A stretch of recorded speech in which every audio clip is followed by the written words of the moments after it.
মহান মে দিবসে কেমন আছেন মালয়েশিয়ার প্রবাসী বাংলাদেশিরা সে বিষয়ে বিস্তারিত জানাতে কুয়ালালামপুর থেকে সরাসরি যুক্ত হচ্ছেন সহকর্মী শাহরিয়ার তারেক। তারেক, আজ মহান মে দিবস, মালয়েশিয়ার প্রবাসী বাংলাদেশিরা শ্রমিকদের সময় কিভাবে কাটছে আর তারা কি আজ ছুটি কাটাতে পারছেন কিনা?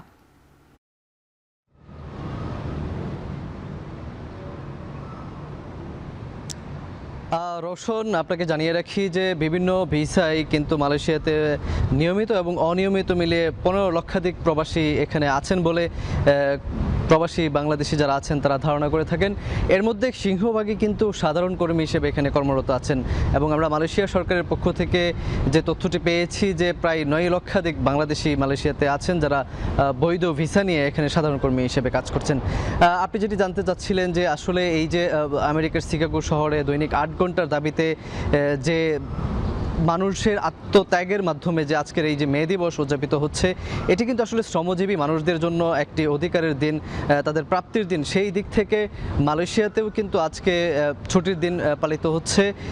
বিশেষ করে যারা বিভিন্ন নির্মাণ শিল্প কিংবা কৃষি কাজ এবং বিভিন্ন ফ্যাক্টরি কিংবা কারখানাতে কর্মরত বাংলাদেশি শ্রমিকরা আছেন তারা কিন্তু আজকে ছুটি পেয়েছেন। তবে যারা বিভিন্ন সেবা খাতে কর্মরত আছেন, যেমন দোকানপাট, বিভিন্ন পেট্রোল পাম্প সহ বিভিন্ন রেস্টুরেন্ট, এসব ক্ষেত্রে যারা কাজ করে থাকেন তারা আসলে আজকে ছুটি পাননি। তবে মালয়েশিয়ার সরকার কিন্তু শ্রমিকদের অধিকার রক্ষায় কিন্তু ব্যাপক সোচ্চার, কেননা তারা আন্তর্জাতিক যে শ্রমিক অধিকারের যে আন্তর্জাতিক যে মানদণ্ড আছে সেটি তারা অনুসরণ করেন। সেক্ষেত্রে আজকে যে সকল কর্মীরা কাজ করবেন তাদেরকে কিন্তু তাদের দৈনিক যে ভাতা তার কিন্তু 3 গুণ পরিশোধ করতে হবে আজকে।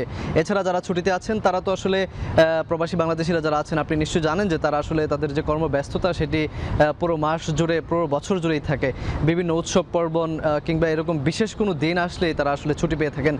তবে এই যে ছুটি, এই ছুটিটাও কিন্তু প্রবাসীদেরকে দুশ্চিন্তা বাড়ায় কিংবা তাদের মুখে সেই অর্থে হাসি ফোটায় না। কেননা আপনি জানেন একজন প্রবাসী যখন মালয়েশিয়াতে আসেন তখন কিন্তু তাদেরকে 3 থেকে 5 লাখ টাকা খরচ করে আসতে হয়। অনেকেই এই প্রবাসের যে এই যে ব্যয় এটি মেটানোর জন্য কিন্তু তারা তাদের যে জমি জমা আছে সেটি বিক্রি করে দেন এবং তাদের যে স্ত্রী কিংবা মায়ের যে গহনা আছে সেটি বিক্রি করে দেন।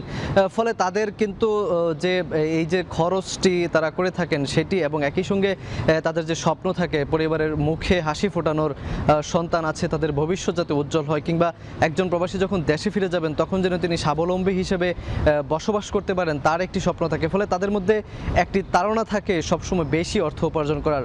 ফলে যখন কোনো ছুটি কাটায় তারা অনেক প্রতিষ্ঠান থেকে তাদেরকে বেতন দেওয়া হলেও বেশিরভাগ ক্ষেত্রেই কিন্তু এই যে বিভিন্ন উৎসব পর্বণে যখন তারা ছুটি কাটান সেই দিনের বেতন দেন না। ফলে তারা কিন্তু এটি নিয়েও তাদের যে কষ্ট সেটি কিন্তু তারা জানিয়ে থাকেন। তারা মূলত প্রবাসী বাংলাদেশিরা যেটি চান যে সাধারণ কর্মী হিসেবে তাদের বেশিরভাগই আসলে তারা প্রতিদিন কাজ করতে চান। আমি যেটি বলছিলাম যে মালয়েশিয়া সরকারের পক্ষ থেকে অভিবাসী কর্মী কিংবা এখানে যারা সাধারণ শ্রমিক যারা আছেন তাদের অধিকার রক্ষায় কিন্তু বেশ সোচ্চার। আমরা দেখেছি যে এর আগে যখন 1500 রিঙ্গিত ছিল এখানকার ন্যূনতম বেতন, সেটি কিন্তু চলতি বছরের ফেব্রুয়ারি থেকে 1700 রিঙ্গিত করা হয়েছে, অর্থাৎ প্রায় 45,000 টাকা বাংলাদেশি মুদ্রায় যদি আমরা সেটি হিসাব করি। তো এইভাবেই কিন্তু এই যে এখানকার শ্রমিক যারা আছেন তাদের অধিকার রক্ষায় সরকারের পক্ষ থেকেও বিভিন্ন উদ্যোগ নেওয়া হচ্ছে।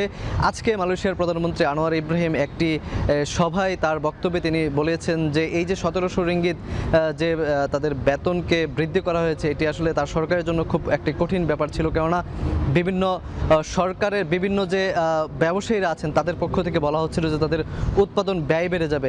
তারপরেও কিন্তু সরকার তার যে ইচ্ছা তিনি বলেছিলেন যে আমাদের যে বেতন কাঠামো আছে সেটিকে পরিবর্তন করতে হবে, শ্রমিকদের জীবনযাত্রার মানকে উন্নত করতে হবে। সরকারের পক্ষ থেকে কঠোর থাকায় সেটি ফেব্রুয়ারি থেকে কার্যকর হয়েছে।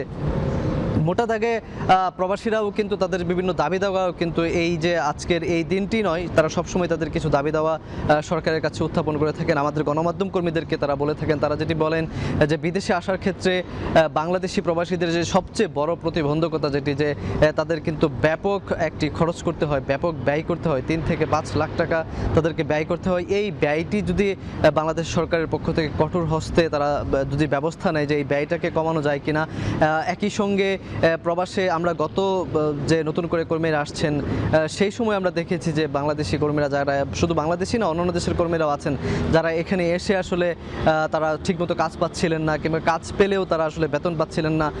এরকম করে কিন্তু বেশ কিছু প্রবাসীর সঙ্গে আমার বিভিন্ন সময় কথা হয়েছে। তারা যেটি জানিয়েছেন যে এই কাজ না পাওয়ার ফলে একদিকে হচ্ছে তাদের যে দেনা করে আসা বাংলাদেশ থেকে তাদের মধ্যে একটি বাড়তি চাপ থাকে, এর ফলে কিন্তু অনেকেই অবৈধ হয়ে যেতেও বাধ্য হয়েছেন।